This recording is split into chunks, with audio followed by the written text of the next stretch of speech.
Ladies and gentlemen, good day and welcome to the Galaxy Surfactants Limited Q2 FY22 earnings conference call. This conference call may contain forward-looking statements about the company, which are based on the beliefs, opinions, and expectations of the company as on date of this call. These statements are not the guarantees of future performance and involve risks and uncertainties that are difficult to predict. As a reminder, all participant lines will be in the listen-only mode, and there will be an opportunity for you to ask questions after the presentation concludes. Should you need assistance during the conference call, please signal an operator by pressing star then 0 on your touchtone phone. Please note that this conference is being recorded. I now hand the conference over to Mr. Nathan Shekhar, Promoter Managing Director, Galaxy Surfactants Limited. Thank you, and over to you, sir. Thank you. A very good afternoon, ladies and gentlemen. Welcome once again to our earnings conference call. Before we get to business, hope all of you had a safe and healthy Diwali. On behalf of all of us at Galaxy, we wish you a very happy and prosperous year ahead. Ladies and gentlemen, this has been a challenging quarter for us. Since listing, we have never reported a decline, and therefore it is critical we understand the context within which the same has happened. As I highlighted during the previous earnings call, the demand scenario continues to remain robust. While an inflationary scenario might push back purchases, we till now have not witnessed any permanent cutback in demand. The challenge on hand is the supply-led volatility. It is important that we understand the supply chain dynamics, as this has significantly impacted our performance for this quarter. Starting with our major raw material, L'Oreal alcohol, which constitutes 50 to 55% of our raw material cost. As all of you might be aware, our L'Oreal alcohol is sourced from Southeast Asia. The onset of pandemic in Indonesia, Thailand, and Malaysia in the quarter 2 impacted the raw material supply situation severely. Much of the impact was felt in August and September due to increased delivery times, unclear schedules, and increased volatility in the L'Oreal alcohol prices. To give you all a perspective, the L'Oreal alcohol prices have corrected from the highs of $2,100 per metric ton in May to $1,800 per metric ton in July, August, and since then have ramped up to $3,000 per metric ton in October. The pandemic not only disrupted the feedstock value chain, but also disrupted the entire supply chain. Freight costs from Southeast Asia to India have risen nearly 500 to 700% in the last 1 year, and approximately 10 to 15% for this quarter. Increased supply-led volatility impacted our production schedules, enhanced risk, as well as adversely impacted our cost of operations. This is clearly visible in our quarter 2 performance. One of our major critical raw materials is ethylene oxide. The same is used for manufacturing performance surfactants as well as our preservatives. While we had shared with you during our Q1 con call about the availability issues, the same continued in Q2. Rising crude prices along with availability issues further impacted production and margins. So to give you an idea on the inflationary scenario upon us, ethylene oxide prices have risen nearly 40% in the last 1 year. That is from July 20 to July 21. The L'Oreal alcohol prices have risen in the July-September quarter by 49% since July 2020 and zoomed to 2.5 times if we compare it to the prices as on date. What I mean is that the July 20 prices of L'Oreal alcohol were $1.2. As on date, that is in November, the prices of L'Oreal alcohol is about $3,000 per metric ton. Ladies and gentlemen, most of you might be aware of the disruption that has taken place in the shipping industry. Exports make up for nearly 2/3 of our business, and raw material imports make up for nearly 70 to 75%. While freight as a component for us is a pass-on and entirely recovered from our customers, the extreme volatility which has resulted in freight rates rising 100 to 700% with month-on-month increase to the tune of 10 to 40% also increased our cost of operations. It adversely impacted the margins of our long-term businesses, primarily the bid and contractual businesses. While customers are not oblivious of this, recovery of the same in this quarter was not possible. But given the strong relationships we share with our customers, we do expect that we will be able to recover some of these over the next 6 months.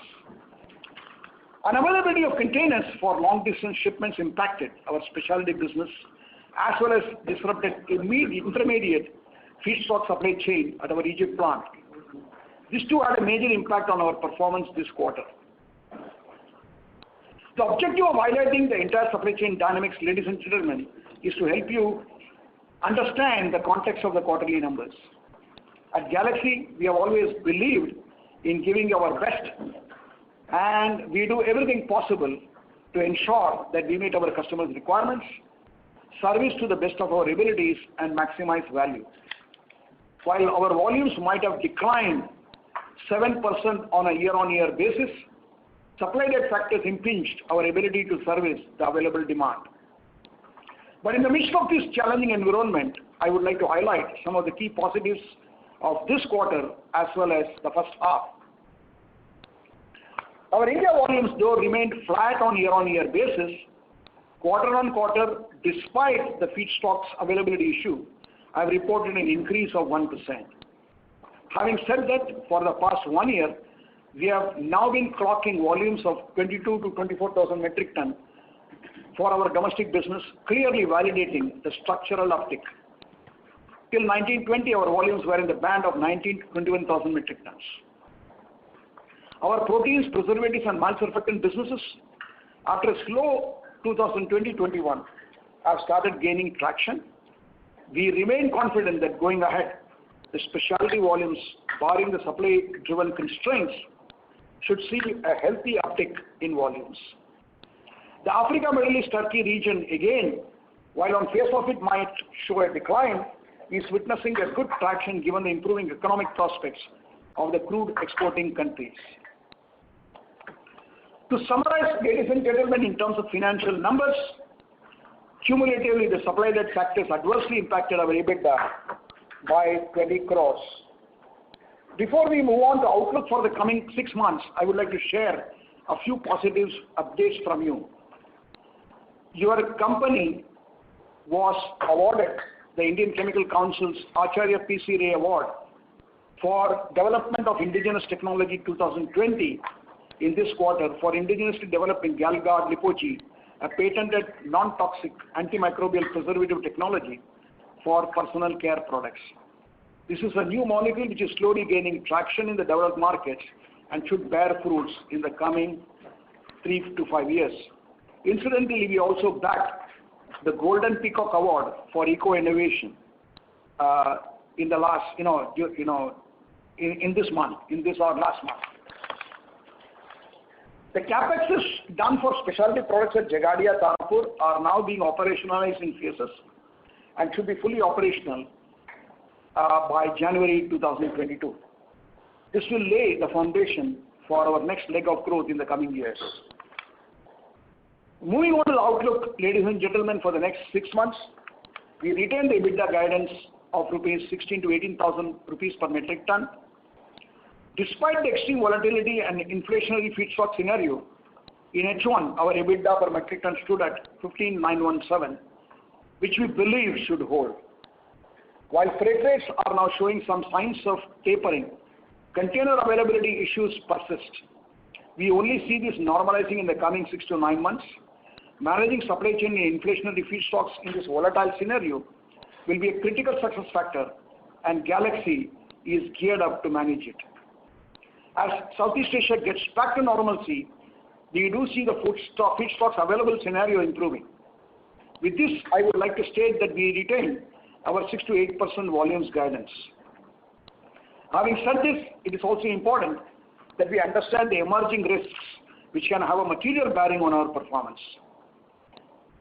One, sudden and significant downward correction in raw material prices can have an adverse impact. We do have a robust risk management system in place to manage this risk. The export support benefits realized in Egypt and recognized on receipt basis in the first half of last year, that is FY 2021, is not expected to be received in H2 FY 2022. To conclude, as it is said, we do not grow when things are easy. We grow when we face challenges. This was once a challenge, and the experience acquired from this will surely help us in maintaining and enhancing our growth momentum. Thank you, ladies and gentlemen. Wish you all a very safe and happy coming year. Thank you. Shall we open with the question and answer session?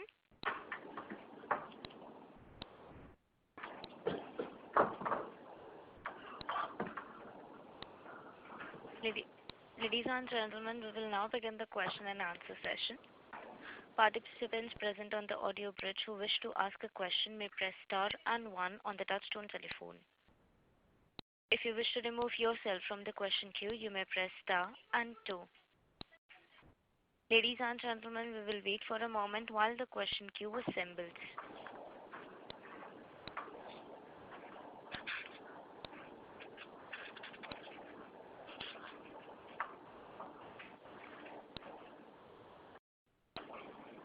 The first question is from the line of Rohit Nagraj from Emkay Global. Please go ahead. Yeah, thanks for the opportunity and thanks for explaining the situation for quarter 2. So the first question is on the EO availability. So you mentioned that there was an increase in pricing as well as availability. How is the situation shaping up, and what was the particular reason because of which this particular EO availability was in question? Thank you. So first of all, the reason was because of the scheduled maintenance activities in my suppliers' plants getting extended because of the COVID situation that was there, plus also some pending maintenance that they couldn't completely fulfill in the previous year because of COVID. So that was thing. Having said that, we do see that things have started normalizing over the last 45 days, and we expect things to be, as assured by our supplier, that things will pretty much be normal. Okay, our only objective is to see as to how we are able to ensure that we are able to catch up on whatever we lost in the previous 3 to 4 months. Right, sir, got it. So the second question is, again, in the initial comment itself, you mentioned that there was no permanent cutback in demand.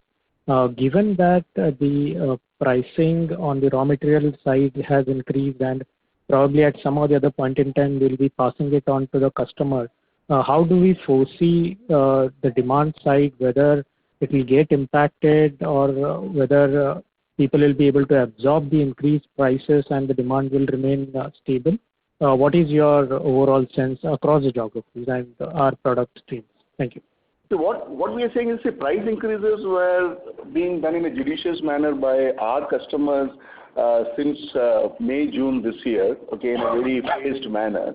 And they are also cautiously optimistic that the demand should hold. And till probably now, we aren't seeing any significant issues on that front. But yes, you're right. We need to watch, okay, in terms of how the consumer demand is getting impacted with these price increases, whether the consumer demand still holds. And we're seeing this across. Okay. Now, yes, we do see that on certain high-end, on premium products, typically which are those high-priced SKUs, there can be some down trading that can be done by the consumers. But yes, we need to probably wait and watch over the next 2 to 3 months to have a clear picture on this. But having said this, as of now, we do not see any significant impact on that front. Okay, we'll probably know in the next 2 to 3 months. Yeah. Thank you so much and best of luck, sir. Thank you. Thank you. Thank you. Participants who wishes to ask a question may press star and 1.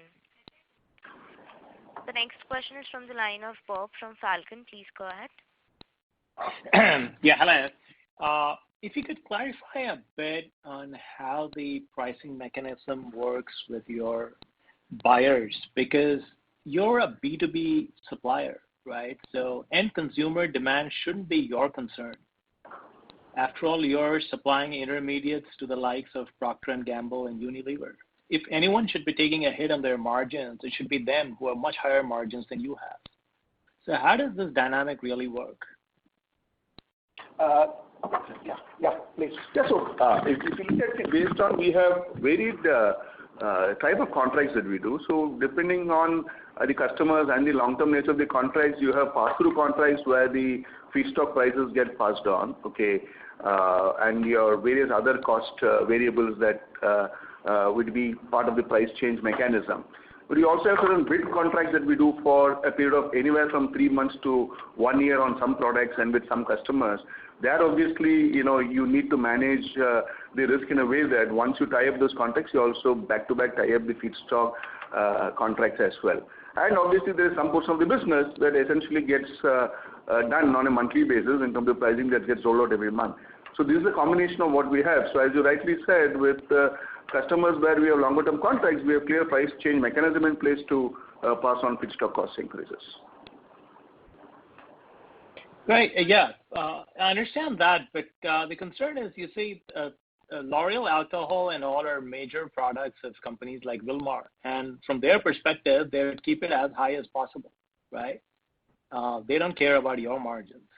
So similarly, since you're an intermediate supplier, let's say L'Oreal alcohol goes to 5,000, right, ringgit. What would you do? How would your intermediate prices increase? Because after all, at some point the consumers will have to take the hit and the multinationals would have to take the hit. No, you are right. As we said, that's how we continue to maintain our EBITDA guidance of 16 to 18,000 rupees per metric ton. Okay. What we have seen, the impact in this quarter has been entirely due to the sudden volatility in the prices as well as the freight costs, which we have not been able to fully pass on during the last quarter. We will be able to recover them as we go forward. Right. So you're confident of recovering it? Yeah, we will, as we go forward, we will recover it. Okay, and your contracts with your suppliers, right, for L'Oreal alcohol, are they all on the spot market, or do you have longer term contracts? No, we have a combination there again, where we do longer term contracts, we do 3 to 6 month buying, we also do spot buying. So that's one way that we manage the risk. Okay, so there's a combination of that we do. Yeah, well, when the L'Oreal alcohol prices started going up from last year, from 1,800, why didn't you get into longer term contracts when the trend was quite obvious? Yeah, if I had a crystal ball in front of me last year, I could have done that. But the fact here is that when you manage your risk, we are not supposed to be also taking long-term calls based on what we expect the prices to be 1 year down the line, because the market is not going to, market has its own way of, behaving. So we are very clear that when we have to take any long-term calls, it needs to be not giving us an exposure. And clearly, we don't speculate on raw material prices. We have a cap. We don't speculate on raw material prices. We don't make our profits from speculation on raw materials. And 1 year back, you could not have foreseen the scenario of COVID impacting plantations, and then in Indonesia, Malaysia, Thailand, and also olive oil producers, and the reducing supply, both in terms of the vegetable oil as well as the oleochemical derivatives. So these are all a lot of imponderables that we could have not known 1 year back. No, I completely agree with that. I'm in no way advocating speculation. What I was saying was picking up on your point where you said you sometimes have longer term contracts, right, for L'Oreal alcohol. So suddenly it's gone up to $3,000, but if you had a 3-month even contract, you would have used the contract pricing, right? That's what I meant. Those are always, yes, those long-term contracts are always back-to-back. And open positions. Yeah, you don't keep open positions. You don't keep open positions. Oh, understand. Yeah. All right, thank you very much. Open positions, okay, then the risk is going to be very significant. Both ways. Yeah. I see. Got it. Thank you. Thank you. The next question is from the line of Rohan Gupta from Edelweiss. Please go ahead.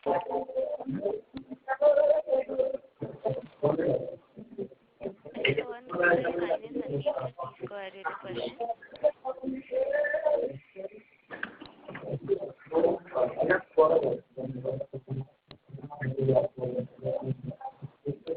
The line is bad, I guess. It's the voice is coming very muddled.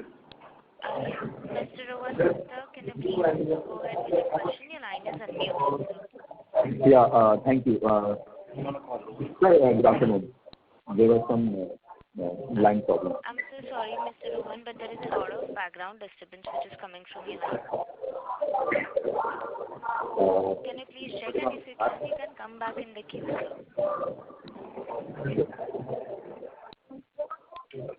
Thank you. Participants, to ask a question, please press star and 1. The next question is from the line of Bhargav Buddhadev from Kotak Mutual Fund. Please go ahead. Yeah, good afternoon, team. My first question is on, is there any loss in terms of customers, especially your international customers, given this is a much-needed raw material intermediate for them? Or is there any market share loss which you are witnessing amongst your international customers? So see, obviously the sort of relationship with customers, I can tell you very clearly there have been no loss of customers. But yes, our ability to serve, like certain customers always give us the first right of refusal. So if our inability to reach the material to them on the time that they require, so obviously they would end up going and buying it from others who can give it to them. Otherwise, in terms of our strategic intent with customers and their long-term relationship that we have with them and their extremely positive way we have serviced them and supported them despite these challenges, holds us in good stead in terms of growing the business further with them.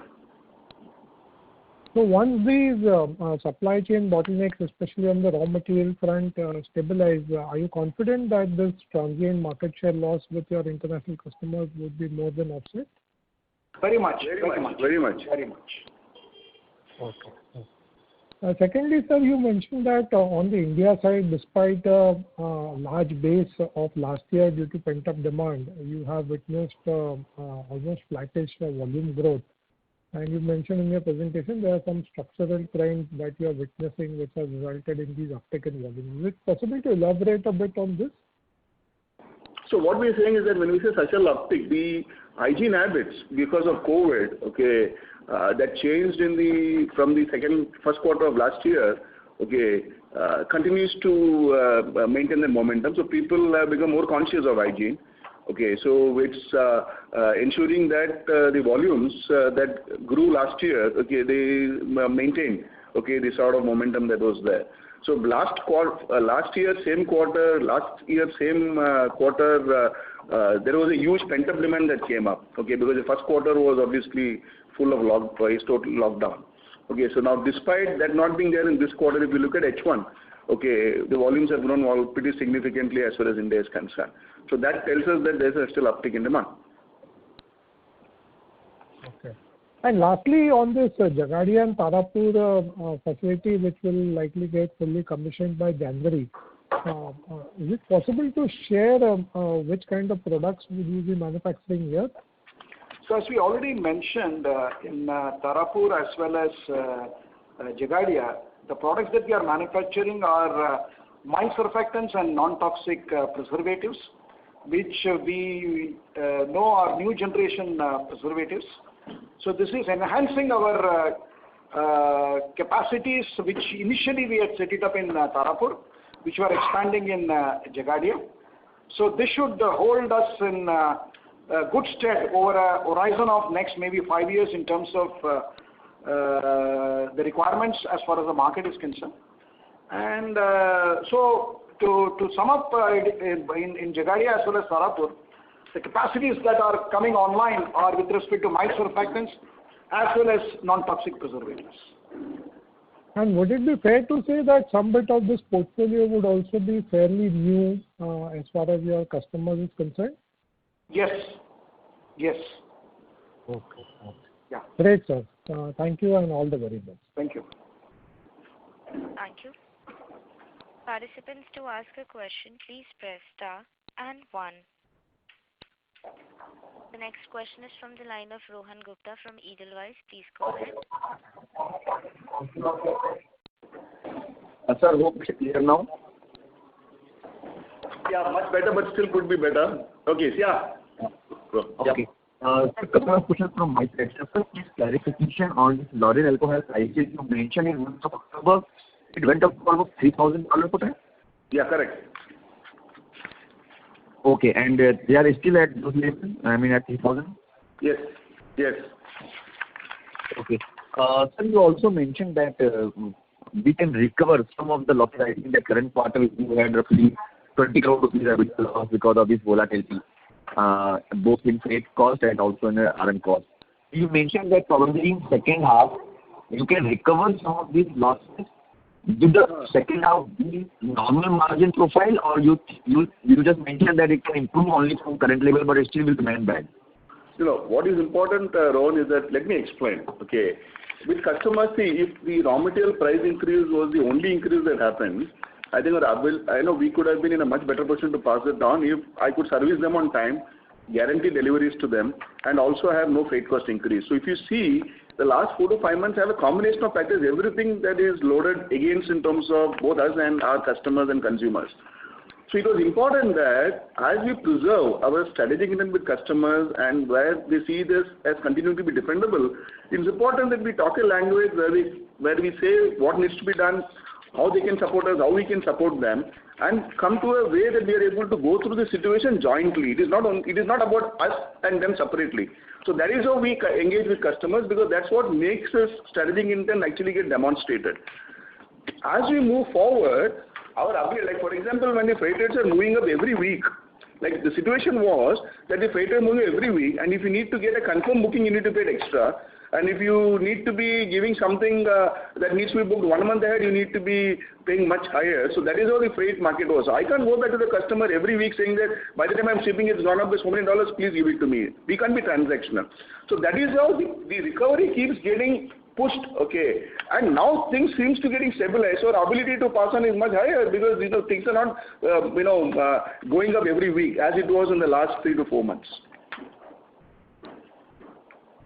Okay. So, sir, in that way, if I extrapolate what you are saying, so, sir, the current quarter, Q2 average of L'Oreal alcohol prices was somewhere at $1,850. Now, in October, we are at $3,000 and may remain at this level. It means that a sudden increase has happened from Q2 to Q3 will be from $1,800 to $3,000. That is a really sharp increase in RM prices. Correct. And if you are not able to go through to the customer again and again, and we are already seeing, sir, in Q2 there is already margin pressure. So should we prepare that Q3 can be a further disastrous in terms of margin because we may not be able to? The point here is, what you need to be looking at is in terms of, if you see last quarter, the margin reduction was majorly on account of the production losses that we had because of the supply of the feedstocks, okay, which is what we explained. The 20 crores that Shekhar mentioned in his con call remarks was supply-led in terms of the inability to even produce and serve our customers. Okay, so our ability to pass on in terms of this is very much intact, but it only comes with a lag. So the same thing will happen when order goes up to 1,800 to 3,000. The reverse also will happen when it comes from 3,000 to 2,000. We don't know as to which way the market is going to go. It's all in terms of how well our business is configured in terms of longer-term contracts, bid business and spot business. And that's how the risk management framework gives us that strength to be able to tide over these sort of volatile market situations. So you want to say, sir, the loss in the current quarter or the margin pressure is more due to the unavailability of raw material and volume losses, not mainly because of the inability to pass it on. Yes. Okay. So should we assume that this is a large part of the $3,000 pricing, which is right now in month of October, you have already taken the subsequent increase to match this $3,000 costing of the raw material? Obviously. Okay, so the price negotiation has already happened with the customer. The price increase has already happened. It means that it would have led to almost 100% or maybe 70-80% price revision to the end customer. Are they in position to absorb that much price increase, though?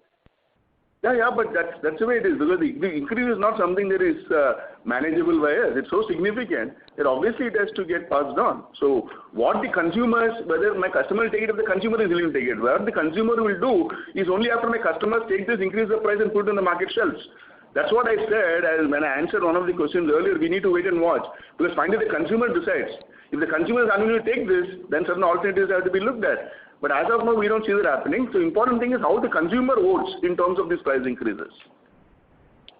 And sir, in your experience in history, whether this kind of such sharp increase in such a short period of time, like in just within 6 months, RM increasing from almost $1,000 to $3,000, do you see that the customer downtrading is bound to happen, or do you see that the customer can take this price increase? I mean, if our shampoo prices and the bathing soap prices goes up by almost 50-70%, then do you see that there is chances of downtrading, because we're not hearing that kind of commentary from the FMCG companies like HUL, maybe P&G, but you can give some guidance that in the history whether it can be absorbed in such a short period of time, or it won't be and people will see the downtrading. First is a word of caution. Whatever I say, history is not something. It is very dangerous to be depending on history, because what happened 10 years back is not something that can be happening again in a similar situation 2 months from now. What is important is that with what, say, our customers are saying is in terms of the sort of increase that happening. When you say down trading, it is probably in terms of someone who is able to make a product that is cheaper. Okay, now obviously there also is going to be issues in terms of consumers being clear as to which products they want to buy. Down trading can be if someone is buying a shampoo which is very high and say sulfate-free shampoo which is costing say 500 rupees a bottle. They may say I may buy a bottle that is sulfate-based shampoo which is say 300 rupees. That is what. But everything requires SLES, correct? Everything requires SLS. Okay. So it essentially means that you can't make a shampoo without SLES. So question of down trading. Absolutely, sir. Absolutely. And that becomes more important in our business, because we are also doing business with the small regional players like Wow and maybe the Man Company and all, who have benefited a lot from the e-commerce trade. But they are catering to high-end industry. Their ranges are the price range is from 500 to 700 rupees per sachet or maybe per packet. In that case, do you see that the MNCs who have a larger basket like P&G, HUL, definitely they may probably gain the market share because they have larger basket, and your dependency or which is on a tier 3 customers or a regional players, or they may lose the market share. Is there any risk to their business in such a short period? So no, I think this question cannot be answered now. I think we'll have to wait and watch, because the way the customers like the multinational customers are going to respond to this situation and how they're going to take this on with the competition in the e-commerce is something that's a different subject. But point here is all the customers would want to see how they retain the consumers that they have already onboarded. Okay, so that's going to be interesting stuff that will pan out in the market. Probably we'll know in the coming months as to how who is getting at the expense of both of them have grown. So the consumer finally decides. So we'll have to probably wait for some time to understand this. But as of now, all your customers have accepted the price increase which you have taken. Yes, sir. Okay, sir. I have 3 questions. I'll come back with you. So thank you so much, sir. Thanks a lot. Thank you. The next question is from the line of Somit from Capital Mind. Please go ahead. Yeah, hi. Good afternoon, sir. I just wanted to have an understanding on why there has been an increase in your trade receivables in the first half. Any specific reason? Can you be a bit louder, sir? So I just understanding on why there has been a sharp rise in trade receivables in the first half. Any specific reason? Rise in receivables. In the first is, the prices have gone up, raw material prices, so that gets passed on from your receivables position because the sale prices goes up, correct? So that is one reason. Second is, we've been with the sort of raw material availability issues that we had, timely availability, we had to prioritize for our strategic customers who essentially where they have a higher credit period as compared to others. So this essentially means that on both these accounts, the receivables go up. Okay, that's a point.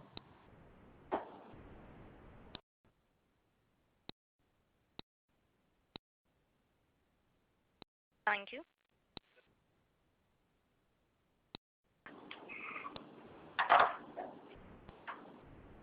Next question is from the line of Vijay Karpe from Bryanston Investments. Please go ahead. Yeah, thank you for giving this opportunity.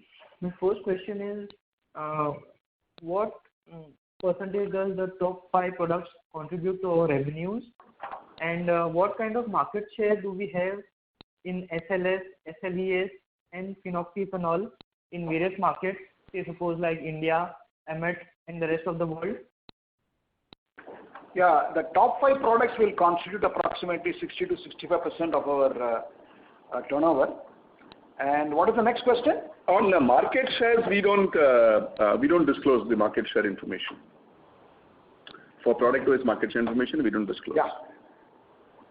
No problem. My last question pertains to the volume growth. In the past, we have grown somewhere close to 7 to 8%, and we are guiding for the same. The market is growing and our size is also small. So why do we expect a low volume growth? See, if you see as far as the Indian market is concerned, it has grown in this year by approximately 4% or so. At a global level, the home and personal care industry grows at about anywhere from 1.5 to 2%. We have always grown ahead of the market, but the entire situation this year has been vitiated by the supply chain issues and constraints and problems. Okay. So in spite of that, we would like to maintain our volume guidance of 6 to 8% as far as this year is concerned. So if you look at in H1 this year, okay, compared to H1 last year, our volumes in India have grown by almost 14%, which is much ahead of how the market has grown. Got it. Thank you so much and best of luck. Yeah, thank you. Thank you. Thank you. Participants who wishes to ask a question, please press star and 1. The next question is from the line of Shanti Patel from Shanti Patel Investment Advisors. Please go ahead. Good afternoon, sir. My question is, what is the capacity utilization in this quarter? Yeah, in this capacity utilization in this quarter was 67%. And the second question is, what do you think approximately return on equity as on 31st March 22? Approximately. I don't say. 22. Approximately 22. Sorry? 22. Next year. Return on equity. No, what do you expect by 31st March 22? Yeah, we'll better it. Yeah, for the first 6 months it was about 20%, and we expect to better it by the end of this year. But approximately, can you give some? No, we cannot. I think that may be guesswork. We don't want to be giving you any missing based on the guesswork, because I think finally that is a derivative, but we need to be ensuring that we manage the challenges pretty well and enhance our performance. That will flow into return on equity going up, and that is our endeavor.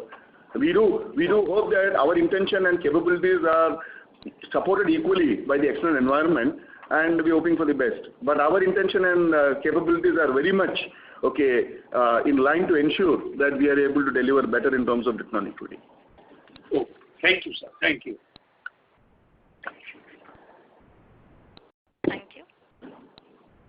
The next question is from the line of Nikunj Agarwal from Whitewell Capital. Please go ahead. Yeah, hi. Thanks for the opportunity. So I just wanted to know, how do you see the China Plus One strategy panning out, since most of our revenue are from exports? So any sense there which you can give us? So I think I have answered this earlier. See, China Plus One, essentially we look at China. In certain specialty ingredients that we are supplying into China, we do see that as something that can be an uptick for us.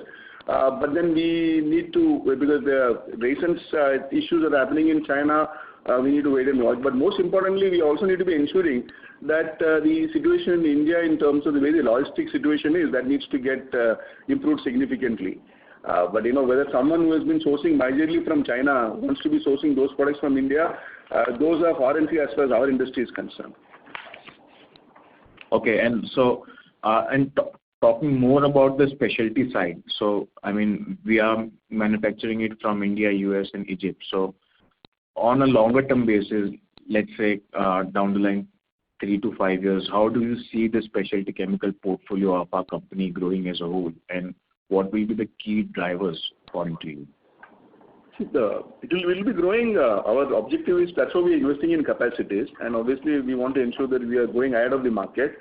The second is in terms of what will be the key drivers for that. The key drivers will be the consumer trends that are moving more towards sustainable products. So the key drivers will be safety, wellness, sustainability, and health.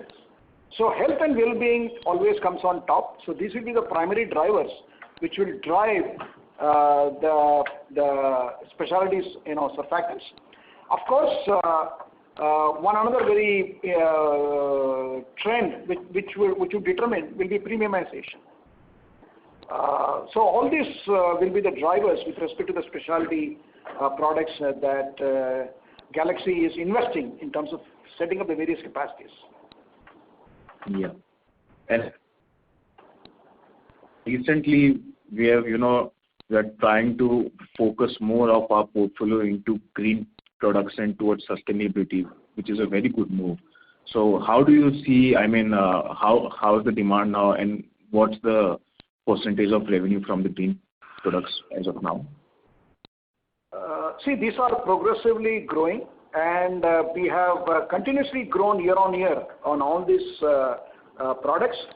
Today, as you know, the specialty portfolio constitutes almost 30 to 35% of our total turnover, and this ratio will only increase. See, one of the things on green is that right now, if you see the way everyone is looking at, they're looking at using it in certain specific high-end premium products. Okay, what the commitments that many of our customers have made is that how do they by 2030 and 2035 make their entire sourcing of products green. Now that is where we are working on, and we are positioned to be able to serve them. Okay, both in our capabilities and our ability to be able to churn out those products. So as of now, if you see green products or whatever are into specific SKUs which is high, and that is how they are testing consumers, and certain consumers are buying only green products. But how do we make it more democratic in terms of the way our consumers are committed to making their entire supply chain green? So that's what we are working on with them. As you would have heard, almost all the major players of personal and home care products across the world have committed to replace their petchem feedstocks with natural feedstocks. Yeah, this is going to be a very, very important trend going forward, and we are very well placed to be able to service this particular opportunity. Yeah. Okay. Thank you. Thank you so much, sir. I'll get back in the queue. Thanks. Thank you. The next question is from the line of Subh Joshi from an individual investor. Please go ahead. Hello. Yeah. Hi. Hi, sir. Sir, actually, sir, what are the measures we are taking? We are taking any in our product portfolio? We are taking any price hike or anything, or any kind of precautions? So, your line is not clear. We are not able to hear your question clearly. And please be a little slow. Now it's clear. Yeah. So, what I'm saying? We are taking any price hike in our overall product portfolio. So we have our clients. So because we are getting from the inflationary price hike. So I know that it is very short term hike, but we are taking any price hike. So that will be. Yeah. So we are taking price hikes. Okay. And sir, sir, you are planning any kind of capex or kind of new any patents? So that is already taking patents and planning capacities is an ongoing exercise. And yeah, there are certain capacities that are already getting commissioned, as we said, by Jan 22, and more capacity additions in line with what the market requires are already in the drawing board. So we'll announce it as and when we form up the plans. So as of today, the total number of patents that we hold is about 80, and we have applied for another 15. Okay, sir. Thank you, sir, and congratulations for the future. Thank you. The next question is from the line of Rohit Nagraj from MK Global. Please go ahead. Yeah, thanks for the follow-up. So the question is pertaining to Dr. Nirmal, who is now resigned. Yeah. So how are we taking the R&D initiative further, and any more substantial update on the R&D front? Dr. Nirmal continues to lead our R&D. Okay, he has only retired from the board of directors. Okay, that is, I know, in terms of what is called the internal rules with respect to the age limit, but he continues to lead R&D in Galaxy. Okay. Sorry, my understanding was wrong. No. Sir, the second question is in terms of the recent rise in L'Oreal alcohol prices. So I understand it is unprecedented and never seen before. Any structural changes which are driving these prices? Because we have also seen that from close to about 1,000 to 1,500 odd levels, those prices have moved up beyond 2,000 odd levels. So from the availability perspective, are there any structural changes which will keep the prices on a higher level? And given this particular event has occurred in the recent past, any particular areas where we have taken our risk mechanism from a working on a different perspective? Thank you. Actually, in your vegetable oil prices, okay, as with any commodity, more so with agricultural produce, is that the main determinant is the supply side, because demand will be steady in terms of its growth, but then the supply-led stuff is what is going to determine how the prices go up and go down. So if you see the demand, the supply side had severe challenges on the vegetable oil side. And these supply challenges led to lower production, lower inventories, and that has led to the price increase. So if you say structural, the stuff is in the last 1 year, the production has got impacted significantly for vegetable oils. Okay, so other than that, there is nothing structural change that has happened. Now, as production starts improving in terms of the plantations working to their full capacity, okay, the supply should improve, and that would start softening the prices. That's the way it is. Right. And one just last clarification on EO side. So for our incremental capacities, do we need incremental EO, given that there is only a single producer and constraint with increasing the capacity? If we need incremental EO, how are we going to tackle this particular subject? First of all, the supplier of EO is not only a single supplier. There are 4 locations, and for them, this is a very strategic molecule, and we have a huge strategy engagement with them. We don't see that as a challenge.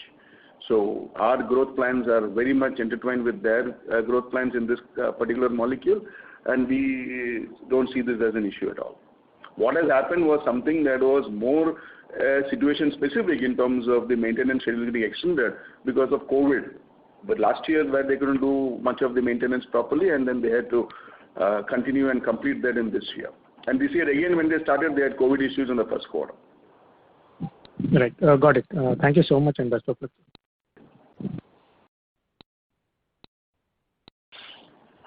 Thank you.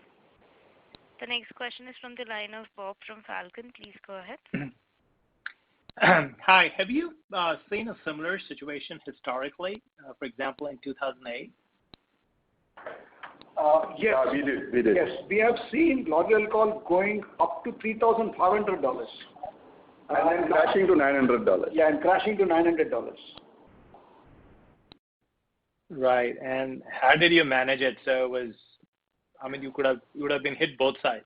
No, so if I had to tell you the truth, at that time we didn't have the ability to manage it that well, because that was the first time that something so significant happened.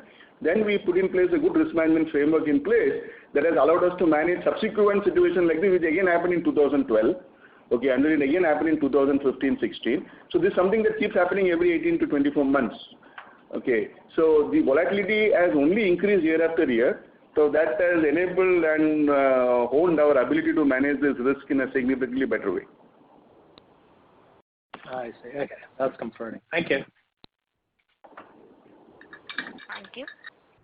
The next question is from the line of Shanti Patel from Shanti Patel Investment Advisors. Please go ahead.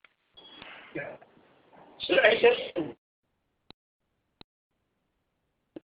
Sorry, Mr. Patel, but we cannot hear you. Your voice is breaking. Okay. Yeah, now? Is it okay? Yes, this is better. Is it okay? Yeah. I just wanted to know what will be the incremental turnover from January, or from which date we are going to have new plants in operation, and what will be the approximate profit after that? No, we cannot be. Our first thing is to commission the plant. Subsequently, since it's all new products, how do we ensure that we are able to, get those volumes placed with the customers? And we not be able to make any statements in terms of what will be the turnover or what will be the sort of profitability out of that. Thank you, sir. Yeah, thank you. Thank you. The next question is from the line of Rohan Gupta from Edelweiss. Please go ahead. Yeah, hi, sir. So thank you for the follow-up. So a couple of questions. Just one is on, sir, our employee costs. There has been a quarter-on-quarter decline for the employee cost. Any particular changes in that, or it just was a higher in Q1? Can you repeat the question, Rohit? Rohan here. Sir, I was saying that employee cost on quarter-on-quarter has come down. Any particular changes there? The employee cost, quarter-on-quarter. yeah. See, the question comes is that in the employee cost last year and current year, last year since we had a lockdown in Sir, I was comparing more from the Q1 to Q2. Q1 it was 54 crore and current quarter it was 48 crore. You are talking about the second quarter. You are sequential. Sequential has gone down because the performance for the second quarter was not up to the mark. That is why the reversal has been done. Sir, performance was not up to mark means that, but we have the fixed cost for the employees, right? It's not linked with the sales, correct? So no. It is because Q1 to Q2, since the Q2 performance well, our variable pay provisions obviously have been scaled down. Okay? Okay. So there is a very variable part of the employees which has come back. There is. For your senior management, top management, there is a good amount of variable pay component. Yeah, that's what I was thinking, sir. So that you guys have to take a lot of cuts in the salary for the current quarter. Yeah, correct. Thanks for noticing that. So we also take it.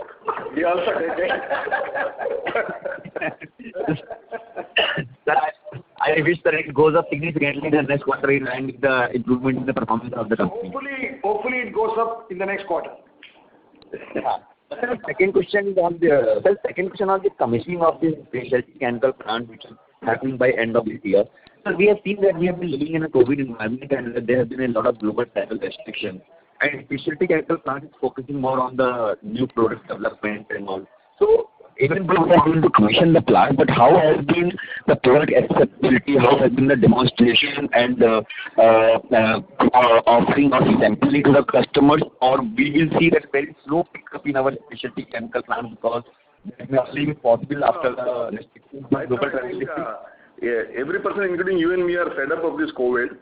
Okay, so we want it out of a dictionary. And if you see travel plans are easing, customer organizations, including at Galaxy, we have started many people coming back to work from office. Okay, so everything is improving for the best. Okay, so keeping our fingers crossed, and COVID is expected to get into an endemic zone as per WHO in the coming months. If that happens, then I think everything is falling well in place. Our capacity is coming up. Okay, the consumer demand looking up in terms of people mobility increasing, so that's good. So we don't see any further negative happening unless COVID has its own way of rearing its head back again, which looks to be a low probability. Any sense, sir, can you give on the commissioning of the new specialty chemical plants? How much of this is the only focusing on new product development and how much we can be producing our existing product basket of the specialty chemical? That will be, it's all a multi-purpose plant that we put up. So it can be a new product also we can make plus existing also. So it will be difficult for me to give you that number because it's not that everything is, they are mutually, not mutually exclusive. So I can make 2 or 3 products which can be, some of it can be existing or some of it can be new products. So that's the way we configure our plant, configure our plant. Okay. So it can't be difficult. So my concern was that even the pandemic is ending, I agree with that and the global travel will start, but it may still take at least 1.5 years for reaching to the customer doing the demonstration and sampling. So do you see that for next 1.5 years of a new specialty chemical plant? No, let me be clear. So all these new products now which are commissioning, our engagement with customers continued to the virtual mode. We actually did more meetings with customers last year than we ever did in the previous years, okay, because we could do more of virtual meetings. So that market development efforts never got impacted. In fact, they got enhanced in the last year. So when things come back, it's only that it's going to accelerate it further. It's not that we had to stop our market development activities for our new products. Okay. Because then it was actually business as usual. You have been able to meet new customers, explore new geographies, and after the commissioning of this new plant. Looking at it, that it was not in terms of our market development efforts with the customers that actually got enhanced last year. Our customers, if they're launching any new, with our molecule, they're going to launch any new SKUs or new products, they would essentially have waited for things to stabilize as far as COVID is concerned and consumers come back to the markets and they start looking at it positively. So those things will only accelerate with the COVID situation, regressing. Okay? Okay. Just last from my side. So since you are also in LABSA in Egypt, sir, how much price increase has happened in LABSA product basket compared to our L'Oréal alcohol product basket? Just in comparison. L'Oréal alcohol has galloped much faster than LAB. So they keep, I think, trying to compete with each other. Okay, because for Egypt markets are very sensitive, and if L'Oréal alcohol-based prices have gone up much sharply, then there will be possibility that there may be shift in that market may be visible from clean or green chemistry product to L'Oréal alcohol. To LABSA product. Yeah, but the thing is that not every product can incorporate LABSA. Okay, so there are certain formulations that cannot have LABSA. It's not that they are interchangeable. LABSA is largely used only in home care, fabric care largely, and some amount of dish care.